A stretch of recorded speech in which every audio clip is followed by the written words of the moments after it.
The champagne flute trembled in my hand as I stood in my in-laws' living room, watching them plan their dream anniversary cruise. Brochures covered the coffee table, the Mediterranean voyage they'd been talking about for 20 years, finally within reach.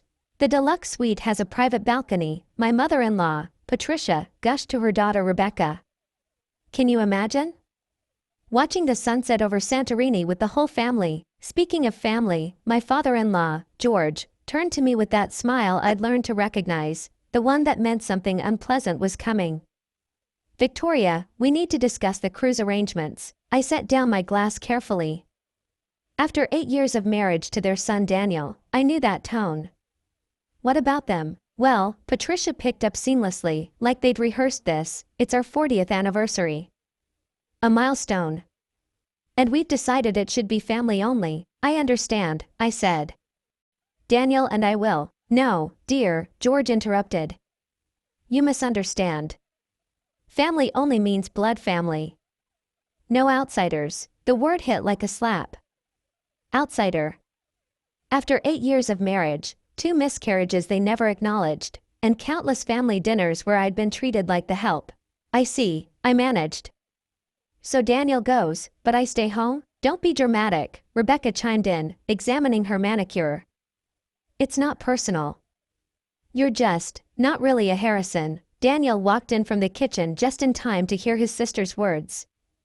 What's going on? We're explaining to Victoria about the cruise, Patricia said smoothly. How it's for family only. I watched my husband's face, waiting for him to defend me. Instead, he shrugged. It's their anniversary, Vic. Their choice, their choice. Like I was a +1 to a wedding, not his wife. Of course, I said, surprised by how steady my voice sounded. Your celebration, your rules. George looked pleased, like I'd finally learned my place. Knew you'd understand. Besides, someone needs to watch the house while we're gone. You wouldn't mind, would you? Not at all, I replied, already pulling out my phone. In fact, let me help with something right now. They watched as I scrolled through my contacts. Patricia preened, probably thinking I was going to offer to house sit properly, maybe water her orchids. Oceania Cruises, VIP desk? Yes, this is Victoria Harrison. Account number 447829. I kept my voice pleasant, professional. I need to discuss the Mediterranean dream booking for next month. George frowned. What are you doing? I held up a finger. Yes, that's correct. The booking for 8 people. The one with the $25,000 deposit. I'd like to cancel it, please. The room went silent except for the customer service representative's voice confirming the cancellation. What? Patricia's voice came out as a squeak. You can't. Actually, I can, I said, still on the phone. Yes, please process the full cancellation. Credit back to the card on file. Perfect. Thank you so much. I hung up and smiled at their shocked faces. That was our cruise. George roared, his face turning an alarming shade of red. No, I corrected. That was my cruise. Paid for with my credit card. From my marketing firm's bonus last year. You know, the job you always call playing on computers? But we planned everything, Patricia stammered. The whole family was going. The whole family minus one outsider, I reminded her. So now the whole family can stay home together. Won't that be nice? Rebecca jumped up. This is insane. Daniel, control your wife. Daniel stood frozen, his mouth opening and closing like a fish. Vic, you paid for the cruise? Every penny, I confirmed. Did you think your parents suddenly had $25,000 lying around? Your dad's been retired for 5 years, and your mom spends her pension on QVC. I booked it 6 months ago as their anniversary gift. Surprise, you vindictive little, George started. Careful, I warned. Vindictive outsiders might also mention the family reunion in Vegas I paid for. Or Rebecca's destination wedding in Cabo. Or the down payment on Daniel's sister Amy's house. You didn't pay for Amy's house, Patricia protested weakly. Check with Amy, I suggested. Ask her where the mysterious $50,000 savings came from. While you're at it, ask her why she needed it. Something about credit card debt from funding her husband's failed business? Daniel sank onto the couch. How much? How much have you spent on my family, over the years? I pretended to think. Between the vacations, the emergencies, the loans that were never repaid, the gifts for events I was barely welcome at, about $200,000, the collective gasp was satisfying. But she never said anything, Rebecca whispered. Because I thought that's what family did, I said. Silly me. I thought 8 years of generosity might earn me a seat at the table. Or at least on the anniversary cruise I paid for. We'll pay you back, George said stiffly. I laughed. Actually laughed. With what? Your Social Security? Patricia's jewelry she had to sell last year when you couldn't make the mortgage? Oh yes, I know about that too. Who do you think covered the difference? Daniel knew? Patricia turned on her son. You let your wife pay our mortgage? I didn't know. Daniel protested. Vic, why didn't you tell me? Because every time I tried to discuss family finances, you said it wasn't my place. Remember? That's between me and my parents. Vic, don't interfere with family matters. Vic, you wouldn't understand our dynamic. Vic. I stood up, gathering my purse. Well, now I'm officially not interfering. Your parents need a new anniversary plan? Not my problem. Rebecca needs money for her next scheme? Not my problem. Amy needs another bailout? Definitely not my problem. You can't just cut us off. Rebecca shrieked. I'm not cutting you off, I said calmly. I'm accepting my place as an outsider. Outsiders don't pay for family vacations. They don't cover family debts. They don't sacrifice their savings for people who treat them like unwelcome guests. This is about more than money, Patricia said coldly. You've never fit in. You don't understand our traditions, our way of life, your tradition of taking my money while treating me like dirt? I interrupted. You're right. I don't understand it. And I'm done trying to. I headed for the door, then paused. Oh, Daniel? I'll be at the Ritz tonight. The honeymoon suite. Already paid for, so I might as well use it. You can join me when you decide whether you're married to me or to your family's bank account. Vic, wait. No, I said firmly. I've waited 8 years for you to defend me. To tell them I'm not an outsider. To act like I'm your wife instead of your ATM.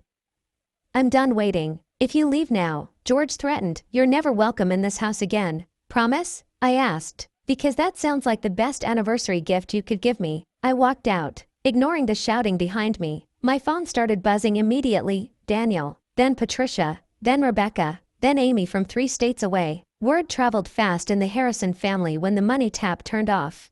I ignored them all and called my lawyer instead.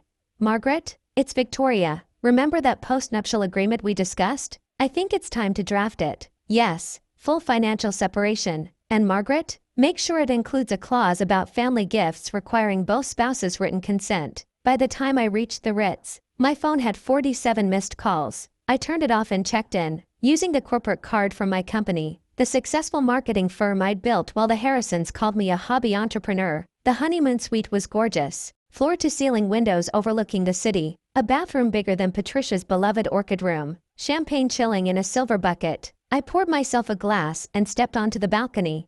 My phone, powered back on for business emails, immediately exploded with texts.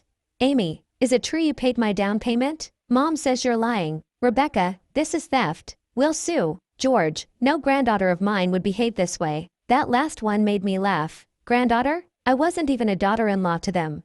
Then, finally, Daniel, I'm in the lobby. Can we talk? I considered it. 8 years of marriage, 2 lost babies he'd grieved with me, even if his family hadn't. The man who'd promised to love and cherish me, but forgot the part about forsaking all others when others meant his family.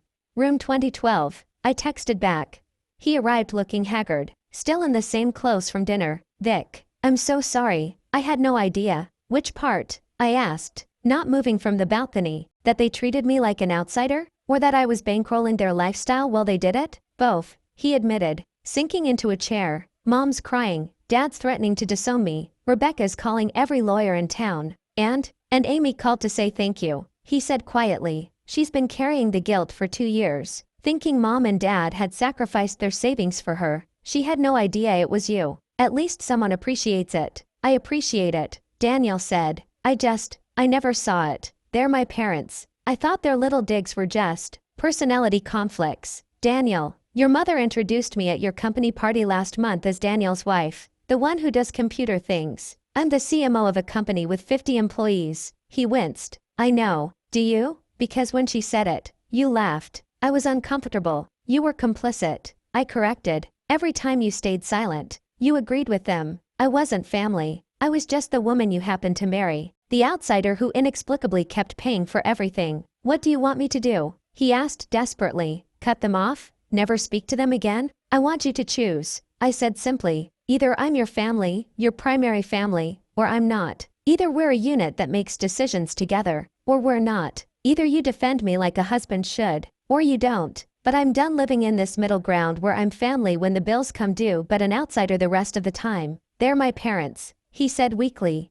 And I'm your wife, the one who held your hand through your appendectomy, who supported you when you changed careers, who paid for your parents' dream cruise while they called me an outsider. Daniel was quiet for a long moment. Then, can I see the receipts? What? The receipts? For everything you've paid for? I want to see them. I pulled out my phone and opened the folder I'd been keeping, because of course I kept records. I'm a businesswoman, after all. I handed it to him and watched his face pale as he scrolled.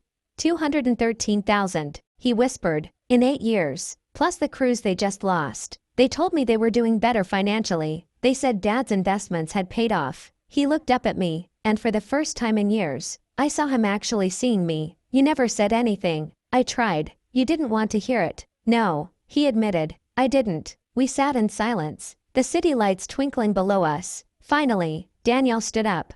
I need to go talk to them, he said. My heart sank. Of course, back to mommy and daddy. But first, he continued, I need to know if you'll consider couples counseling, and a financial advisor, and maybe a therapist just for me to figure out why I've been such a blind idiot. I blinked. What? You're right. About all of it. I've been a terrible husband. I let them treat you like an outsider while you were the only one actually acting like family. Real family doesn't keep score or demand gratitude. They just help, like you've been doing. Daniel, I'm going to tell them that until they apologize, really apologize. Not just because they want your money, they won't be seeing either of us. And if they can't accept you as family, then I guess I'll be an outsider too. I stared at him. You do that? I should have done it 8 years ago, he said. The question is, will you give me a chance to do it now? I thought about it. 8 years of frustration and hurt, but also 8 years of love, laughter, shared dreams. The man who'd held me through miscarriages, who'd celebrated my business successes, who'd made me laugh even on my worst days. Counseling, I said finally, and a postnuptial agreement, and your parents don't get another penny from me unless it's a genuine gift that we both agree on. Deal, he said immediately. Can I stay tonight? Or should I get my own room? I poured a second glass of champagne and handed it to him. Stay, but you're calling your parents first. On speaker, he winced but pulled out his phone. George answered on the first ring. Daniel, did you talk sense into her? We need to rebook that cruise before. Dad, Daniel interrupted. I need you to listen very carefully. Victoria is my wife, my family. If you can't treat her with the respect she deserves, the respect she's more than earned, then you won't be seeing either of us. The silence was deafening. You're choosing her over us? Patricia's voice, shrill in the background. I'm choosing my marriage, Daniel corrected, the way I should have from the beginning. Victoria has been more family to you than I have. She's the one who made sure you kept your house. Dad, she's the one who saved Amy from bankruptcy. Mom, and you called her an outsider. That money was from you, George protested. No, Dad, it wasn't. I make good money, but not that good. Every gift from us? That was Victoria. Every vacation? Victoria. Every bailout? Victoria. And you couldn't even include her in your anniversary cruise. We'll pay her back, Patricia said weakly. I don't want her money, I called out. I want an apology, a real one. And I want to be treated like what I am, your son's wife, your daughter-in-law, family, or what? George blustered. Or nothing, I said simply. Daniel and I will live our lives, and you'll live yours, separately, your choice. I nodded to Daniel, who ended the call. That was terrifying, he said. That was overdue, I corrected. We spent the night talking, really talking, for for the first time in years, about money, about family, about boundaries, about the children we still hoped to have and how we'd never let them treat their spouses the way I'd been treated. The next morning, my phone had dozens of messages. I ignored most of them, but one stood out. Amy, Victoria, I just wanted to say thank you, not just for the money, but for finally standing up to them. Maybe now things can change. You've always been my favorite sister-in-law. Actually, you've been my only real sister. I smiled and showed it to Daniel. She's right, he said. You've been the best part of this family. I'm sorry it took losing a cruise for me to defend that. Better late than never, I said. So what now? He asked. Do we wait for them to apologize? We live our lives, I said, together, as a family, and if they want to be part of that, they know the price of admission. Respect? It's a lot cheaper than a cruise, I pointed out. 3 weeks later, Patricia called, not to apologize, but to complain that their mortgage payment was due and their usual help wasn't available. I'm sorry to hear that, I said pleasantly. Have you considered a financial advisor? I hear they're very helpful for outsiders. She hung up on me. But 2 months after that, a different call came. George, sounding older and tired. Victoria, we owe you an apology, a real one. Could we take you and Daniel to dinner? Our treat. And I mean actually our treat, not yours. It was a start. Not a fairy tale ending where everyone suddenly becomes perfect, but a start, and for the first time in 8 years, I wasn't paying for it. The cruise? I rebought it 6 months later, for Daniel and me, a second honeymoon where I was actually wanted, actually welcome, actually family. We sent the Harrisons a postcard from Santorini. Wish you were here, it said, but only if you really meant it, because that's what family does, they mean it. And after 8 years of meaning it alone, I finally had a partner who meant it too. The view from our private balcony was spectacular, but not as spectacular as hearing Daniel tell the couple at the next table, "This is my wife, Victoria. She's the best thing that ever happened to our family." Our family, 2 words that made a $25,000 cruise worth every penny, even if I was the only one paying for it. This time, by choice. Retry Claude can make mistakes. Please double-check responses.